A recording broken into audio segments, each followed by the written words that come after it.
লোহিত সাগর আমি অনেকবার গিয়েছি।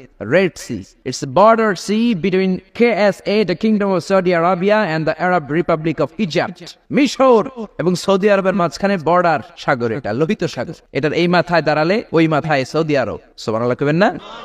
এই লোহিত সাগরে ফেরাউন ডুবে মরেছে। অনেকে বলে নীল নদে ডুবে মরেছে, ভুয়া কথা। আমি ফেরাউনের দেশের মানুষ মিয়া, এই তথ্য আমার কাছ থেকে শুনেন। আমি ফেরাউনের দেশে ছিলাম 5 বছর, নীল নদের পানি খেয়েছি আমি 5 বছর।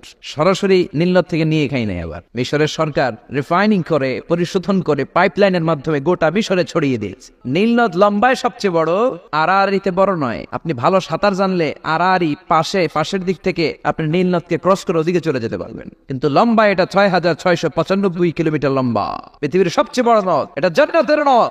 বিশ্বনবী যখন মেরাজে গেলেন, 2টা নদী সিদরাতুল মুনতাহা থেকে জান্নাতে চলে যায়, আর 2টা নদী জান্নাত থেকে পৃথিবীর দিকে নামে। বিশ্বনবী ডেকে বললেন, জিব্রাইল, যেই 2টা নদী জান্নাত থেকে দুনিয়ায় নামে, নদীটার নাম কি? বিশ্বনবী বললেন, একটা ইরাকের ফোরাত নদী, আর একটা হলো আপনার ভাই মুসার দেশ মিশরের নীল নদী। কোন সুবহানাল্লাহ।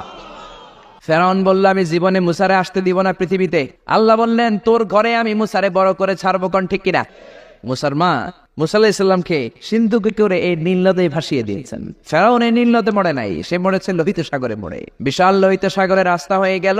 সাইয়েদনা মুসা আলাইহিস সালাম আল্লাহর শুকরিয়া করে বনি ইসরাইলের মুমিন বান্দাদেরকে নিয়ে, তার কর্মীদেরকে নিয়ে, তার অনুসারীদেরকে নিয়ে, তার সদস্যদেরকে নিয়ে রওনা হলেন। দৌড়াতে দৌড়াতে লোহিত সাগরের এই মাথা থেকে ওই মাথা চলে গেলেন। ফেরাউন ইন দ্য মিন টাইমে চলে এসেছে তার বাহিনী নিয়ে। এসে দেখে মাশাআল্লাহ এত সুন্দর রাস্তা, বিশাল ব্রিজ, চমৎকার শক্ত ব্রিজ। বাঁশ টাস দেওয়া হয় নাই, যে ব্রিজের ভেতরে দেওয়া হয়েছে শক্ত রড।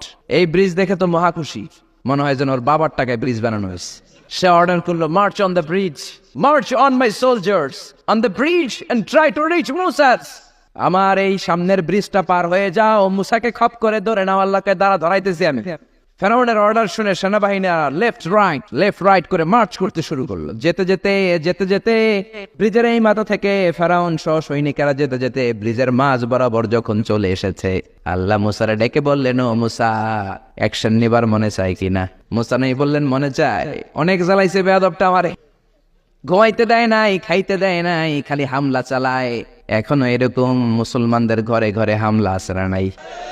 ঘরে ঘুমাতে পারে না, নিজ এলাকায় থাকতে পারে না, অন্য থানায় চলে যায়, অন্য গ্রামে চলে যায়, রাতের ঘুম নাই, আত্মীয় স্বজনের সাথে দেখা নাই। দুনিয়ার বুকে কষ্ট করে যাও, জান্নাতের দরজা আল্লাহ তোমাদের জন্য খুলে রেখেছেন। আল্লাহ বললেন, অ্যাকশন নিবার মন চায় কিনা মুসা? মুসা বললেন, অবশ্যই। আল্লাহ বললে, অ্যাকশন নিতে চাইলে আর দেরি করা যাবে না, লাঠিটা তুলো। সুবহানাল্লাহ কইবেন না?